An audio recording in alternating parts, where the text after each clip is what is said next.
I want it? Are you kidding? Yes, thank you.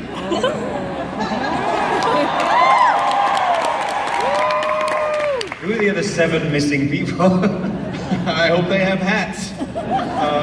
Thank you very much for the hat. Thank you all for being here. Let's talk, because I want to make sure we have plenty of time for audience questions. Let's talk a little bit about season 4, what people can expect and look forward to. Where are you guys at in the process? We're 2 weeks from finishing series 4.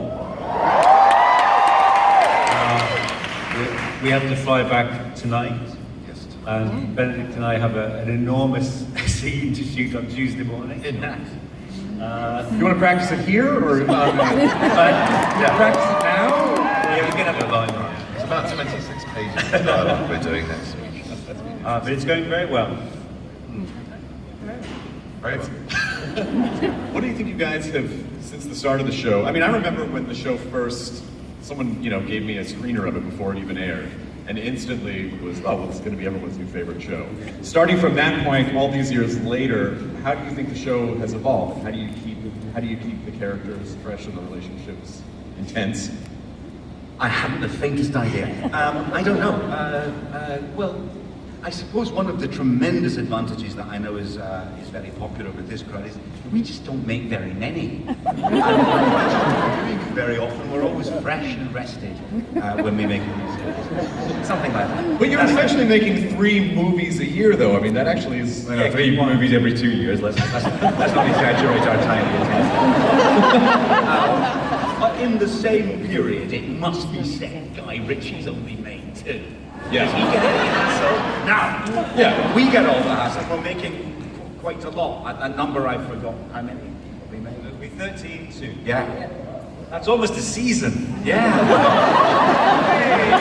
Or as the Americans would say, half a season. Yeah. So the British are very good, and they'll just do 5 episodes and be like, we're good, and then that's it. You don't see anything. So why do you think, how are you guys able to continue making the show and able to come back all these years when doesn't seem very Well, I mean, common? from an acting point of view, what you get when you first read those scripts is the thrill hopefully the audience gets when they see it, and it is the novelty, it's the reinvention of the wheel that's damn near perfect from Conan Doyle's point of view, and as we know from the books, but every time it's a sort of plussing of that, it's a plussing of what we tried to achieve, before in previous episodes and series, and there's an evolution to all the characters. And that's, as an actor, the real pleasure to play. And my God, is there a lot of that in this series. A lot of things come home to roost, which is fantastically exciting. But it's Full of chicken. It's full of rooks, ravens, Birds. chickens, birds. Yeah, they're kind of nesting up the yeah, no, it's that really. It's the thing of what's familiar, but also what confounds expectations, right? And the level of invention and sheer ballsiness of it. I mean, it's a properly, Mohammed is so ambitious, especially for television at the amount of time and budget. It's quite extraordinary. And there's also there's so many great undercurrents running under the show. There's this recurring themes about addiction and broken relationships and dealing with mental health. How important was that? How important was that for you guys to? Yes, Stephen, there is. You didn't. Just there was some stories about it, man. Yeah. I thought he was solving crime. What show do you think this is? CSI Miami? Sorry, Scooby-Doo? Yeah. I don't know if you guys...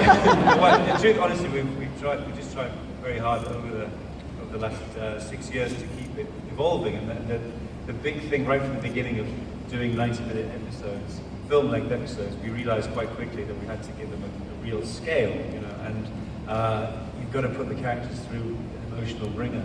You can't sort of just have story of the week. It's not going to be like that. So, as a result, you have to keep the characters going somewhere. And you can't have John Watson being constantly astonished by Sherlock's deductions because he would have got used to them. So you have to evolve that part of it. You have to make sure that, as Doyle did, that Sherlock Holmes at the end of the stories is not the same man we met at the beginning. He has changed, and otherwise it's just not interesting. I think that's one of the critical things about if you're going to do a show about a genius, you can't do a show about a genius who doesn't learn. Right. That doesn't make any sense. You can't be the weird, scary, immoral man we met in the first episode. He just can't be. Otherwise, he's not learning, and geniuses do learn. So- I would imagine the actors are so brilliant that it's quite nice to throw things at them and take them out of their comfort zone and give you stuff to play with, I think, as well, isn't it? It's literally nice to throw things at the man. Yeah. And toys to play with. So long as Benedict always wears the coat, and we never change the coat. I'm quite hung up on the coat. I'm glad you did that, because it's going to resolve a long-standing argument. Every year, Sue tells me, in a scene of domestic disharmony, that we're going to change the coat. And I say, we're not changing the coat. Because I'm...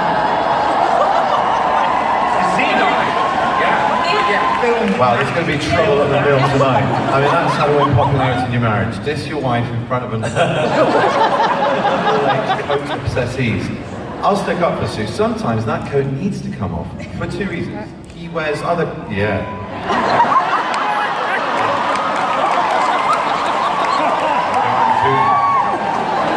That reason too. Half of college might need a minute.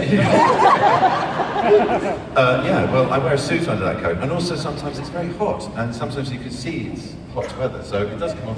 But We do. Also, we don't actually have many. We don't have many left. yeah, we're running But we out. have a lot of coats that we try every year, because every year we do try and attempt to Which get is a new wrong. coat. You change the TARDIS almost every year, and you won't change Sherlock's coat. It's still a police box. I don't know if inside the coat, I don't... You see in the background at the beginning of that video, they had all those notes up on the board, and one of them said, Doctor Who Sherlock crossover, and then Stephen's writing, "Over my dead body," with a bunch of exclamation points. I think you'll find that was my handwriting. It's not Was it? fair. Was that Mark's It's hand? not fair. I am not the one who blocks the Doctor Who, Sherlock. Yeah. Everybody else at this table that blocks it, right? No, it's Trump. The first part of his plan. We can't let these two get together. I'd love